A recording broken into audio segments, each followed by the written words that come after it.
이제 날씨가 너무 따뜻해졌죠? 춥군요. 죄송합니다. 낮에는 따뜻하고 밤에는 춥습니다. 감기 조심하셔야겠네요.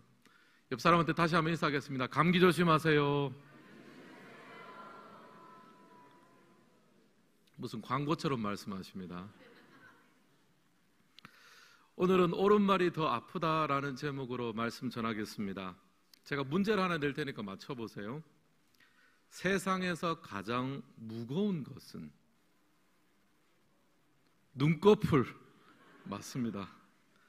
세상에서 가장 힘센 사람도 눈꺼풀의 무게를 이길 수는 없습니다. 피곤하면 눈이 스르르 감깁니다. 천근만근이다 그러죠. 이 세상에는 무거운 것들이 많습니다. 우리 가장들에게는 가족 부양이 사실상 짐이죠. 무거운 짐입니다. 또 박사 공부를 하는 사람들은 논문을 완성하고 학위를 마치는 것이 큰 과정이며 또 짐입니다. 또 그 다음에는 이제 박사 과정을 마치고 나면은 또 시간 강사부터 시작해서 전임 자리를 찾고 이제 그렇게 좀 자리를 잡는 것이 무거운 짐이죠. 또 만삭의 여성에게는요, 한 계단 오르는 것도 무거운 짐입니다. 우리가 이 땅을 살아가면서 여러 짐들을 가지고 있고 또 무거운 것이 세상에 참 많습니다. 오늘 읽은 성경을 보면 욥이 그의 친구 엘리바스와 논쟁을 할 때 대답하는 이제 그런 말씀들인데요. 욥은 자신이 당하는 고통과 괴로움을 무거운 짐으로 표현하고 있습니다. 2절과 3절 말씀을 같이 한번 읽겠습니다. 나의 괴로움을 달아보며 나의 파멸을 저울 위에 모두 놓을 수 있다면 바다의 모래보다 더 무거울 것이라. 아멘. 여러분, 욥이 참 시적인 표현도 잘 하는 것 같아요. 나의 괴로움과 이 파멸, 자신의 삶과 다가온 이 재난, 이 모든 것들을 저울 위에 올려둘 수만 있다면 바다의 모래보다 더 무거울 것이다. 여러분 상상해 보십시오. 바닷가에 모래가 얼마나 많습니까? 그 전 지구상에 있는 모든 바다의 모래를 다 합친 그 무게보다 자신의 삶을 덮친 고통과 재난의 무게가 훨씬 더 무겁습니다. 절절한 표현입니다. 욥의 영혼이 그 상황 속에 완전 짓눌리고 있다는 것을 우리가 알 수 있어요. 우리가 욥기를 그동안 수요일날 살펴보셔서 아시겠지만 욥의 삶에 있어서 갑작스러운 재난이 닥쳤습니다. 욥은 그 이유를 알지 못해요. 욥기 1, 2장에서 이제 배경 설명이 있기 때문에 욥기를 읽는 우리는 압니다. 천상의 회의에서 하나님께서 욥을 자랑하고 사단이 거기에서 반기를 들면서 이제 욥의 삶에 이제 신앙의 시험이 이제 들어가기 시작했습니다. 하지만 욥 입장에서는 까닭없는 이제 재난이 닥치기 시작했습니다. 자녀들이 하루아침에 재난을 통해서 죽었고요. 정돌과 모든 재산도 하루아침에 약탈당했습니다. 그리고 나중에는 몸에 심한 종기가 났습니다. 누가 봐도 하나님 앞에 버림받은 사람 같고, 누가 봐도 저주받은 사람 같고, 누가 봐도 심판받은 자의 모습을 그대로 다 가지고 있는 사람이 바로 욥이었어요. 심지어 욥의 아내조차 하나님을 저주하고 죽어라, 이게 뭐 진짜 죽어라고 한 말은 아니겠지만 얼마나 답답하면 그런 말을 하겠습니까? 그래서 지금 이제 그런 상황 속에서 욥이 내 괴로움의 무게를 저울에 달 수만 있다면, 내가 당한 이 파멸을 저울에 달 수만 있다면 바다의 모래보다 훨씬 더 무거울 것입니다. 굉장히 와닿는 표현이에요. 그리고 4절을 보면요, 욥은 자신의 고통을 또 다르게 표현하고 있습니다. 4절 말씀 우리 같이 한번 읽겠습니다. 전능자의 화살이 내게 박힘에 나의 영이 그 독을 마셨나니 하나님의 두려움이 나를 음습하여 치는구나. 아멘. 지금 욥은 자기에게 당한 고통을 어떻게 표현합니까? 전능자의 화살을 내가 맞았다. 여러분 영화 보시면은 화살을 탁 쏘면 탁 맞으면 얼마나 아픕니까? 상상만 해도 너무 아플 것 같아요. 우리 조그맣게 칼만 베어도 그냥 아야 그러는데, 가시만 하나 들어가도 아야 그러는데 화살을 맞은 것 같아요. 그런데 그 화살 맞은 것이 독화살입니다. 그래서 내 영이 그 독을 마셨나니. 몸속에 독이 점점 퍼져가는 걸 느낄 수 있는 거죠. 욥이 이제 그렇게 느끼는 거예요. 이런 까닭없는 재난을 만났는데 꼭 화살을 맞은 것 같은데, 화살을 맞아서 아픈 것도 아픈 거지만 그 속에 있는 이 독들이 삶을 피폐화시키는, 마음도 망가지고 감정도 다운되고 뭐 완전히 다 이제 독화살을 맞은 것처럼 이제 그런 어려움 속에 점점 들어갑니다. 근데 중요한 게 있습니다. 누구의 화살입니까? 전능자의 화살. 이 모든 게 하나님이 나를 벌 주는 것 같은 거예요. 하나님이 나를 때리신 것 같고, 하나님이 나를 치신 것 같고, 하나님이 나를 버리신 것 같아서 두려움이 나를 엄습한다. 사실 하나님이 얼마나 사랑의 하나님이잖아요. 인도하시고 축복하시는 하나님인데, 욥이 이제 하나님을 생각할 때마다 두려운 거예요. 왜냐하면 이런 재난을 당하다 보니까 이제는 하나님이 두려워지기 시작했습니다. 이게 바로 욥의 영적인 상태였어요.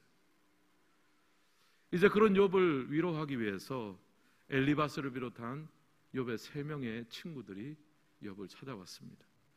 욥은 아마 이 친구들로부터 위로를 받기를 원했겠죠. 뭔가 좀 이 무거운 짐을 좀 덜어낼 줄 수 있도록 위로를 받고 격려받기를 원했습니다. 근데 정작 정반대의 일이 일어나고 말았습니다. 14절과 15절 말씀 같이 한번 읽겠습니다. 낙심한 자가 비록 전능자를 경외하기를 저버릴지라도 그의 친구로부터 동정을 받느니라. 내 형제들은 겨울과 같이 변덕스럽고 그들은 겨울에 물살같이 지나가노나. 지금 욥이 하는 말이 뭡니까? 낙심한 자가 비록 전능자 경외하기를 저버릴지라도 신앙은 잃어버린다고 해도 친구로부터 동정은 받는다는 거예요. 인간의 세상에서도. 욥은 지금 공감을 받고 뭔가 불쌍히 여김을 받고 위로를 받고 싶었습니다. 근데 그의 친구들은 그렇지 못했습니다. 개울과 같이 변덕스러웠다, 그 말을 합니다. 여기서 이제 개울이라는 것은 팔레스틴의 이제 개울은 와디라고 합니다. 간헐천이에요. 건기와 우기 때 어떨 때는 물이 많았다가 어떨 때는 물이 없습니다. 더운 여름에는 바싹 말라 있고요. 우리하고 기후가 다르기 때문에 또 겨울에는 조금 있고, 하여튼 이 건기와 우기 때문에 어떨 때는 물이 많고 어떨 때는 없어요. 그래서 그 길을 지나가는 어떤 사람들이, 야, 지난번에 보니까 여기 언덕 넘어가면은 물이 있는 것 같더라, 겨울이 있는 것 같더라, 목이 너무 마르니까 우리 다 그리로 가서 물을 좀 마십시다. 그렇게 갔다가 물이 없을 수도 있는 거예요.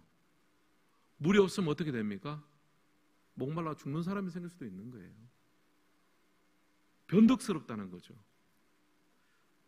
욥이 볼 때는 욥의 친구들이 그랬습니다. 좋을 때는 한없이 좋은 친구들이잖아요. 너무나 의지가 되고 너무나 힘이 되고 너무나 위로가 되는 친구들인데 정작 도움이 필요할 때는 어떻습니까? 도움이 하나도 안 되는 거예요. 간헐천처럼, 와디처럼 물이 있는 것 같은데 물을 정작 마시러 가면 물이 없는 거예요. 욥은 친구들에게 동정과 위로를 받고 싶었지만 욥의 친구들은 욥을 동정하거나 위로하지를 못했습니다. 욥을 긍휼히 여기지 못했습니다. 그의 아픔과 고통의 무게를 함께 나누지 못했습니다. 그 대신에 욥이 당한 재난의 이유를 분석하고 파악하고 판단했습니다. 그래서 결국에는 네가 하나님 앞에 죄를 지었기 때문에, 무언가 어떤 잘못이 있었기 때문에 이 재난이 온 것이다, 회개하라. 사실 뭐 틀린 말은 아니죠. 뭔가 잘못이 있으면 심판이 있는 것인데, 그러나 이 경우는 예외적인 경우인데 상황에 맞지 않는 논리를 가지고, 옳은 말이긴 하지만 상황에 맞지 않은 논리를 가지고 욥을 위로하거나 격려하거나 공감하는 것이 아니라 판단하고 정죄했습니다. 너무나 가슴이 아픈 거죠. 그래서 욥의 최종적인 마음의 결론은 어떻습니까? 25절 말씀입니다. 같이 한번 읽겠습니다. 옳은 말이 어찌 그리 고통스러운고 너희의 책망은 무엇을 책망함이냐. 욥이 들어보니까 죄인이 심판받는다, 다 맞는 말 아닙니까? 인과응보를 다 이야기하는데 그 말은 맞는 말이에요. 옳은 말인데 옳은 말이 너무나 고통스럽다는 거죠. 그게 또 욥한테는 맞지도 않는 말이고, 욥은 생각했을 겁니다. 아니, 이 친구들이 왜 여기까지 와서 나를 힘들게 하느냐, 차라리 오지나 말지, 안 오는 게 차라리 나았겠다, 그 생각을 하는 거예요. 사랑하는 성도 여러분, 우리가 신앙생활을 하는데 가장 큰 장애물 중에 하나가 바로 인간관계입니다. 우리 교회로 치면은 함께 신앙생활하는 교인들, 우리 교우가 우리 신앙생활에 장애물이 될 수 있는 거예요. 욥의 친구들처럼. 하나님 때문에 교회에 나가기 싫은 것이 아니라 어떤 때는 사람 때문에, 사람한테 시험받고 사람한테 상처받아서 교회 가기 싫다는 분들이 꽤나 있어요. 신방을 해보면 이분이 왜 교회를 오랫동안 나오지 않나, 이제 그런 일을 보다 보면은 또 상처를 받았다거나 또 뭔가 마음의 어려움이 있다. 교회 안에 그런 인간관계 때문에 상처를 받고 힘들어하고 어려워하는 분들이 종종 있습니다. 또 그 중에 보면은 특별히 우리 목사님이라든지 우리 장로님이라든지 영적인 지도자들에게, 물론 우리 교회의 경우가 아닙니다. 영적인 지도자들에게 상처를 받고 또 어려움을 당하고, 그래서 신앙생활을 떠나거나 낙심하거나 그런 경우도 굉장히 있습니다. 여러분, 신약성경에 보면요, 소자 하나라도 우리가 실족해 하면 연자맷돌을 메고 바다에 빠지는 것이 낫다라고 예수님께서 말씀하셨습니다. 제가 오늘 이 말씀을 묵상하면서 우리가 이 특별히 영적인 지도자의 위치에 있고, 또 우리가 가정에서나 각자 맡은 자리에서 하나님께서 불러주신 영적인 지도자잖아요. 우리가 다 영향력 있는 사람들이잖아요. 우리가 교회를 오며 가며 우리가 항상 이 한 사람을 실족해 하는 것, 그것이 말로나 행동이나 한 사람을 실족해 하고 상처 주는 것이 얼마나 참 우리가 피해야 될 것인지를 깨닫는 것이 정말 중요하겠다. 그래서 오늘 말씀을 묵상하면서 목양실에다가 연자맷돌 하나 놔둘까, 볼 때마다 잘못하면 연자맷돌 메고, 아니면 우리 그 교회 정문 앞에다가 연자맷돌 하나 딱 보여주면서 오며 가며 사람을 전도해서 구원하는 것도 중요하지만 교회 안에 와서 신앙생활하고 행복하게 하는 그것을, 그 사람을 실족하게 만드는 그 말 한마디, 그 무정한 말 한마디, 상처 주는 말 한마디 때문에 이 교회를 떠나게 되고 하나님을 떠나게 된다면 정말 연자맷돌을 매야 될 상황 아니겠습니까? 근데 참 희한하죠. 오늘 이 말씀해 보면 욥 앞에 선 욥의 친구들이요, 구구절절 옳은 말만 합니다. 욥도 인정합니다. 옳은 말이 어찌 그리 고통스러운고. 사랑하는 성도 여러분, 오늘 우리가 신앙생활하고 또 교회생활하고 우리가 살아갈 때요, 우리가 한 말 한마디가 때로는 욥의 상처를 만들어낼 수 있고, 또 다른 누군가의 말 한마디와 한 행동이 오늘 내가 욥과 같은 상처를 입는 그런 일들이 있을 수 있습니다. 오늘 이 예배 시간을 통해서 현대를 살아가는 욥들이 위로받고 회복될 수 있기를 주님의 이름으로 축원합니다. 이런 마음을 담아서 오늘을 살아가는 욥들과 욥의 친구들에게 한 가지씩만 당부하겠습니다. 사실 우리 모두에게 해당되는 권면입니다. 먼저 욥의 친구들에게 한마디 권면하겠습니다. 긍휼 없는 훈계를 멈추라. 1번 같이 한번 읽습니다. 긍휼 없는 훈계를 멈추라. 25절 말씀 같이 한번 읽겠습니다. 옳은 말이 어찌 그리 고통스러운고 너희의 책망은 무엇을 책망함이냐. 아멘. 욥도 인정하죠. 엘리바스 말이 틀린 게 하나도 없다고요. 인과응보, 죄를 지면 심판받는다, 그 말이 틀린 말은 아닙니다. 구구절절 옳은 말인데 욥에게는 그 당연한 말이 상처가 되었습니다. 고통이 되었습니다. 도대체 엘리바스의 말에 무엇이 빠졌을까요? 긍휼이 빠진 거예요. 사실은 불쌍히 여기는 마음이 빠졌습니다. 긍휼히 여기는 마음이 없이 하는 훈계, 긍휼히 여기는 마음이 없는 가르침, 사랑하는 마음이 없는 그런 얘기들, 다 잔소리에 불과하고 현대판 욥을 만드는 일에 일조를 하는 거예요. 여러분, 한국 국가대표 감독으로서 클린스만 감독이 아시안컵까지 인도를 했습니다. 8강까지죠. 그때 올라갔죠. 근데 이제 지도력이 좀 부재하다 해서 이런저런 말들이 있어서 결국에는 퇴진을 했습니다. 사실 여러분, 선수 시절에 클린스만은요, 최고의 선수였습니다. 골잡이였습니다. 선수로서 누릴 수 있는 모든 영광은 다 누렸던 사람인데요. 근데 참 역설적이게도 그 선수로서 누렸던 영광이 오히려 감독 역할을 할 때는 약점이 되었어요. 클린스만은 생각할 거예요. 왜 이렇게 축구를 못하지? 이거 왜 못 넣어? 왜냐하면 자기 같으면 다 넣었거든요. 그런데 자기가 너무 잘하니까 못하는 사람들의 마음을 몰라요. 못하는 사람들이 어떻게 좀 도와줘야 될지 모르는 거예요. 선수에 대한 이해가 부족합니다. 현장에서 공감하고 호흡하고 작은 부분이라도 터치하면서 성장할 수 있도록 도와줘야 되는데 이 리더십이 공중에 붕 떠 있는 거예요. 그 정도는 넣어야지.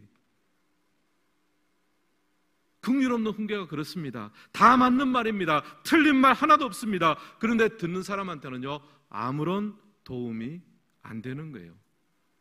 사랑하는 성도 여러분, 누군가를 가르치고 훈계하고 싶으십니까? 조언을 주고 싶습니까? 심지어 혼내기를 원하십니까? 그렇다면 먼저 그 사람을 진심으로 사랑하고 긍휼할 수 있는 긍휼의 마음을 하나님 앞에 달라고 먼저 기도하시기를 바랍니다. 긍휼 없는 말, 사랑 없는 행위, 다 상처가 되는 거예요.